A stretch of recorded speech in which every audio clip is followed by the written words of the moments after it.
ఇప్పుడు దీన్ని మిక్సీ పట్టుకుందామండి. ఇప్పుడు మనం వేయించుకున్న ఎండుమిరపకాయలు వేసుకున్నానండి. మిక్సీ పట్టుకున్నాం కదా, ఎండుమిరపకాయలు వేసుకున్నా, కొంచెం జీలకర్ర, వెల్లుల్లి రెమ్మలు. ఇప్పుడు ఇదిగోండి ఇట్లా చింతపండు వేయించుకున్నాం, చింతపండు నానబెట్టుకున్నాం కదా, ఈ చింతపండు వేసుకుందామండి దీంట్లో. ఇప్పుడు దీన్ని మిక్సీ పట్టుకుందామండి. మళ్ళీ ఇదిగోండి చూడండి ఇట్లా అవుతుంది పౌడర్.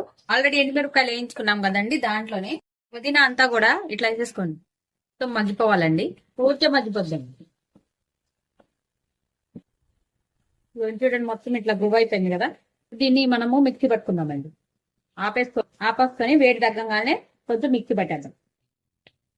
ఇప్పుడు మనం వేయించుకున్న పుదీనా వేసేసానండి.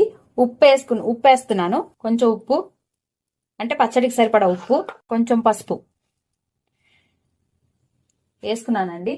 ఇప్పుడు మనకి మిక్సీ పట్టుకోవాలంటే ఇట్లా పట్టదు కాబట్టి కొంచెం వాటర్ పోసుకుందామండి. కొంచెం పోసుకోండి, అంటే గ్రైండ్ అవ్వాలి కదా, తిరగాలి కదా, ఫ్రీగా గ్రైండ్ చేయాలి కాబట్టి.